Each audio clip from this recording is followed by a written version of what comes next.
When I start making each of these videos, I start with a process of ideation, some blue sky thinking, if you will.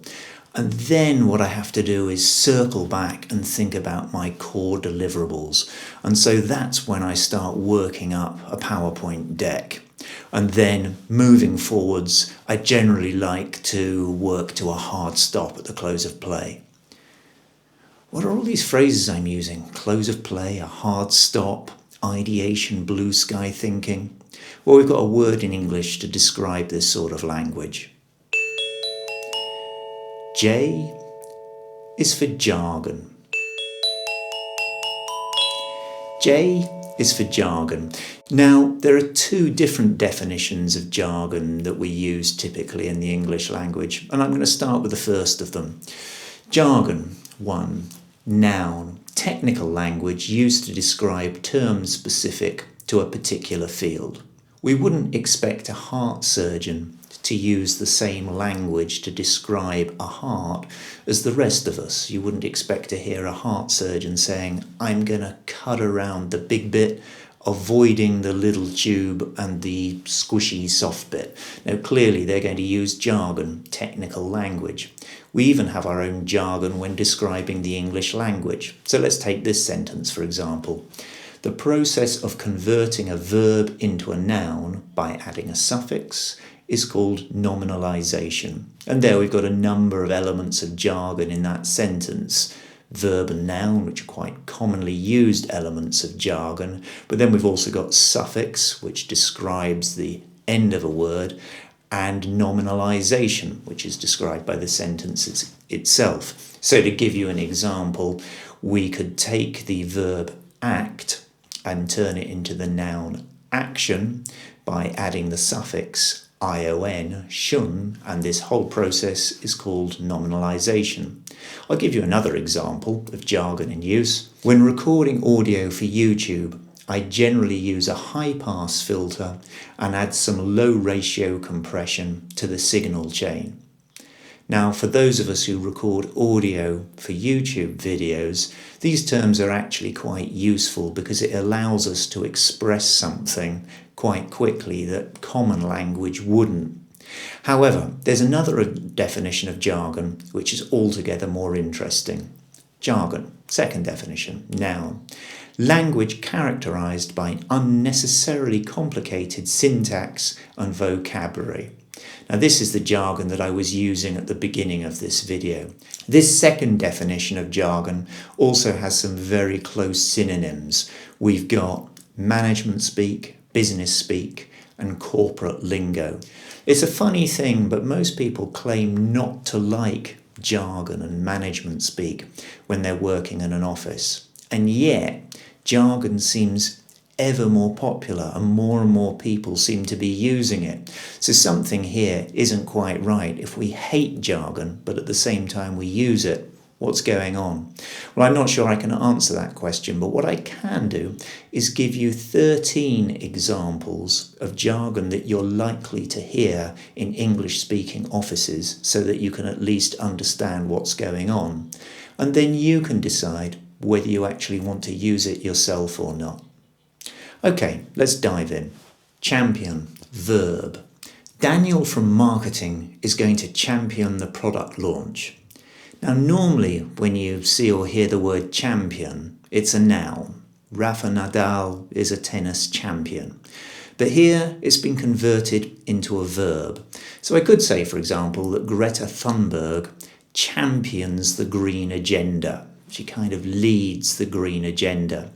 And I suppose that we're using the word champion as a verb in office jargon because it simply makes things more exciting. So in my example, rather than saying Daniel from marketing will lead or Daniel from marketing will be responsible for the product launch, we get to say Daniel from marketing is going to champion the product launch. So there we've got champion as a verb. Next up, we've got low-hanging fruit, which is an idiom. We'll start with the low-hanging fruit by offering the new service to existing customers. So with low-hanging fruit, it's obviously a metaphor. if we picture an apple tree, it's obviously a lot easier to pick the apples from the lower branches than the upper branches. So we have this metaphor of low-hanging fruit. But in offices and in office jargon, it seems that people prefer to talk about low-hanging fruit than easy things. So instead, in my example, I could have simply said, we'll start with the easiest sales by offering the new service to existing customers. But instead, we have the example, we'll start with the low-hanging fruit by offering the new service to existing customers. So that's low-hanging fruit. Next up, we've got circle back, a phrasal verb. If you don't mind, we'll circle back to that issue in a separate meeting. So if you can imagine yourself on a conference call or in a meeting and someone brings up something which either isn't strictly relevant or the moderator or leader of the call or meeting doesn't want to talk about in that particular moment. So rather than saying so directly, they might use this phrase, if you don't mind, we'll circle back to that issue in a separate meeting. They could, of course, simply have said, let's return to that issue in a separate meeting. Anyway, that's circle back, a phrasal verb that you'll hear in English-speaking offices quite a lot. Next up is another phrasal verb, reach out. I'm going to reach out to the regional managers to see if they can help. Now this really just means I'm going to call, I'm going to speak to, but there's kind of an emotional element to it as well. You may remember the Four Tops song, Reach Out and I'll Be There. It's almost when someone uses the phrase reach out, they're really asking for something at a more emotional level rather than they're simply asking someone to do something. So you could say, I'm going to call or I'm going to mail the regional managers to see if they can help, but it sounds an awful lot more emotional, more heroic if you say, I'm going to reach out to the regional managers. So that's reach out, a phrasal verb. Next up, we have a deep dive, a noun. We're going to do a strategic deep dive before committing to a sales plan. Now, normally we think of diving as in going underwater, and obviously a real deep dive might be a diver looking for pearls in oysters or something like that. But here we're using deep dive as a metaphor for doing something thoroughly. So instead of talking about deep dives in my example, I could simply have said, we're going to do some substantial analysis before committing to a sales plan. Some substantial analysis. We're going to do something in depth. But instead of saying that, I've said, we're going to do a strategic deep dive before committing to a sales plan, which sounds altogether more interesting, I think you'd agree. So deep dive, a noun. To think outside the box, an idiom. We're going to have to think outside the box here. Or all someone's really saying when they use this expression is that they're going to have to think creatively or originally. They're going to have to come up with some sort of idea that no one's come up with before. The box itself obviously acts as a metaphor, and I suppose in the box is all previous thinking on this particular subject. So you could instead just say, we're going to have to think creatively. But again, it just seems a bit more exciting and a bit more cool to say, we're going to have to think outside the box here. To think outside the box, an idiom.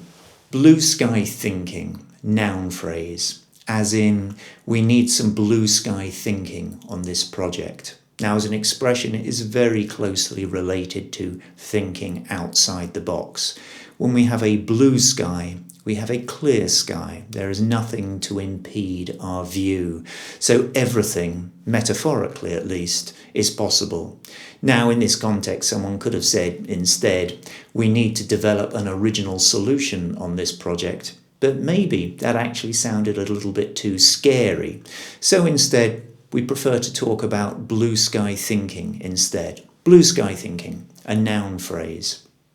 Next up, we have push the envelope, an idiom. We're not going to make the targets without pushing the envelope.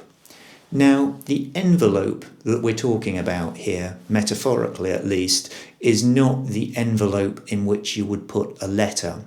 Rather, it's a synonym of parameter or limit.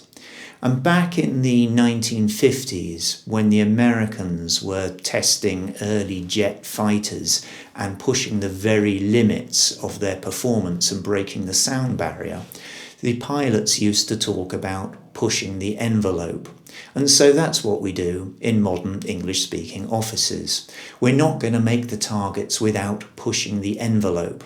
Now, obviously, this sounds much more dramatic than saying we're not going to make the targets without achieving more than we've ever achieved before, which is actually what we're trying to say with this phrase. So, push the envelope, an idiom. Now, we've got a second piece of modern jargon that uses the word envelope, but this time the word envelope definitely is referring to the thing in which we put a letter.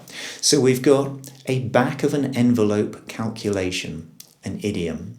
My back of an envelope calculation suggests that this could be very profitable. When someone says that they've done a back of an envelope calculation, what they mean to say is that they haven't rigorously worked through all of the numbers, rather that they've just done some very basic calculations that could have fitted on the back of an envelope. So instead they could have said, my rough calculation, my quick calculation suggests that this could be very profitable.